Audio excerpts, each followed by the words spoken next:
Hello everybody, this is Nick VA again to talk about some more cell stuff. I know it's been a while since my last upload, but I thought what we had coming out today was pretty interesting.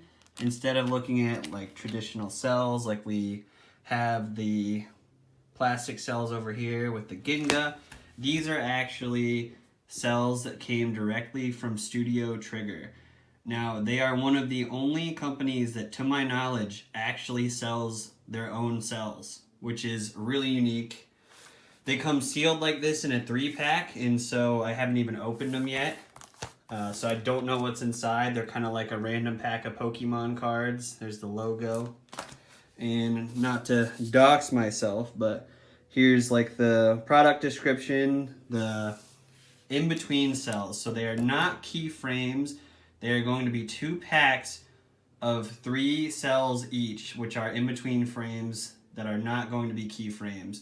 But it's really interesting, and I think this is really cool that they do this. Unfortunately, they are really, really hard to get a hold of because the website crashes as soon as they get up. They get put on, and people just go ballistic because not only are they doing the original Kill la Kill cells, but they're also now doing Little Witch Academia. And people have been waiting years for this because their PR person, whose name is Tatun, he actually streams hand-picking the cells to do for this. So there's quite a little bit of hype behind this, and as soon as they go up online, they are snatched. And there's even a limit, 1 per person. You can get 1 pack each, and somehow I was lucky enough just to get in. So, you know, don't jinx me. So I hope I get some cool packs, and let's bust them open. Also, before we get into this, I'll acknowledge that I'm saying cells out of habit, but really they're just going to be like the Ginga, the sketches. They don't do these cells anymore, obviously. It is still really unique as a concept that they will still draw hand pictures and then scan them to a computer.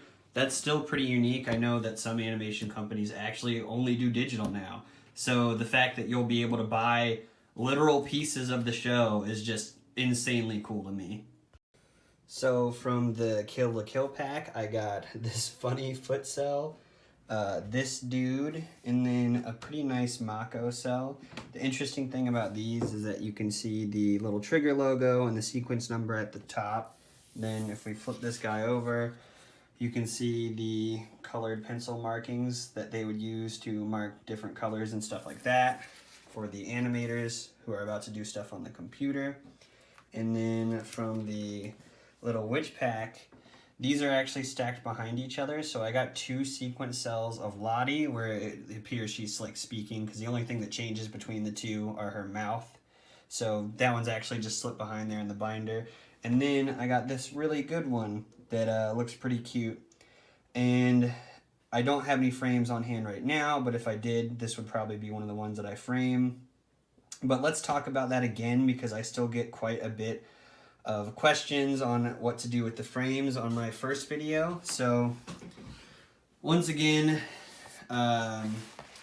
paper is not meant to last forever, and like everything else, they do mold, and the sunlight will make the drawings fade even if it's such a thin line, and the paper will yellow. I'll throw some pictures of that up on screen. Like if you look on Yahoo Auctions, anything between like Shiki boards and books signed by authors, they're just destined to turn yellow.